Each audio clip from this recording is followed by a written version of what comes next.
Singapore's economy performed better than expected in the third quarter. GDP grew 4.4% on-year despite the darkening global outlook.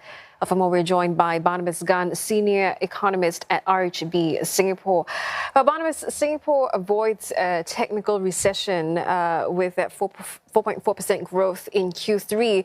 That is better than estimates, but it is still slower growth. And areas of concern include the manufacturing sector. What's your take on this? Well, I guess that what is important to note really from this morning's data is that services has been really strong, and this is of no surprise here, simply because we have seen the very strong showing F1 night races. If you just walk into any of the shopping centres, gone were the days whereby we saw empty shopping malls during COVID. Now it's bustling with people. So the services sector still remains to be most likely holding the lion's share of growth. But now, if we turn our eyes to manufacturing, the issue is that the slowing Chinese growth, the ongoing slowdown of global growth, as well as the persistent high inflation environment right now, year to date, has been one of the key drags for manufacturing as it erodes the asset values of the manufacturing sector. So I think this is something that at least from the analyst point of view, we have been somewhat concerned over how manufacturing may actually perform from now to the end of this year. Mr. Gan, MAS also announced a surprise additional support package to help households. Do you see this increasing the risk of magnifying the existing problem with inflation? Well, I think that it can be natural to assume that inflation might be magnified due to the injection of the aid. But what is important really is that Singapore's inflation has been largely driven by imported inflation.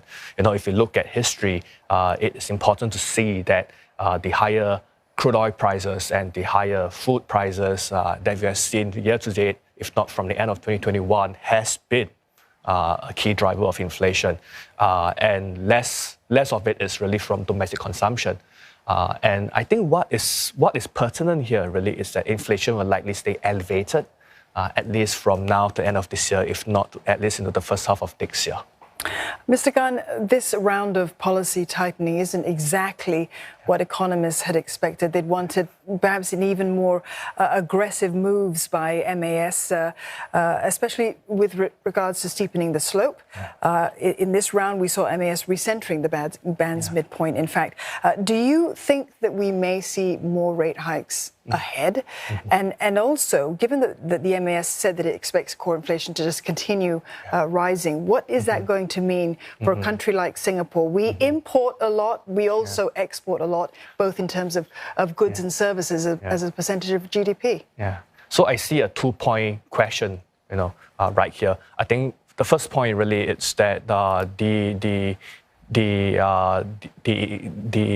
inflation, or more so imported, and the impact to trade will likely actually mean that a stronger Sing dollar will depress exports, given the fact that our Sing dollar is more expensive. But what's important really is that if the exporters of Singapore does import input materials, and that would also be beneficial for exports. So it's a two-way thing, whereby we are controlling inflation, at least from the domestic point of view, and also for that matter as well, to help the exporters if they do incur higher costs and input prices in general. And more rate hikes? Yeah, and the tighter, more so in the tighter monetary policy that was seen this morning could still play out in April.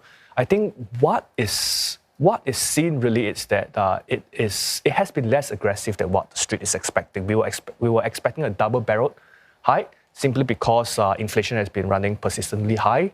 But with the fact that it has only recentered the band, and not steepened the slope, it could mean, possibly that they are reserving some ammunition for the April move next year.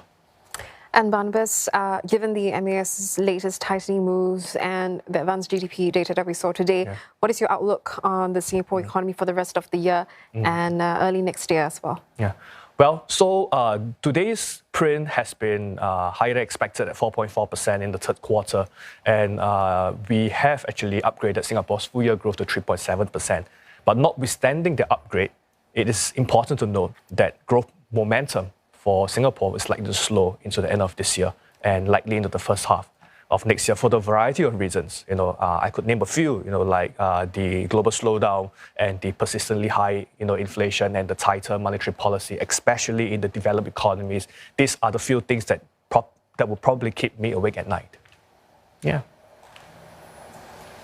Oh, thank you. Thanks for that. Barnabas Gan, Senior Economist at RHB Singapore.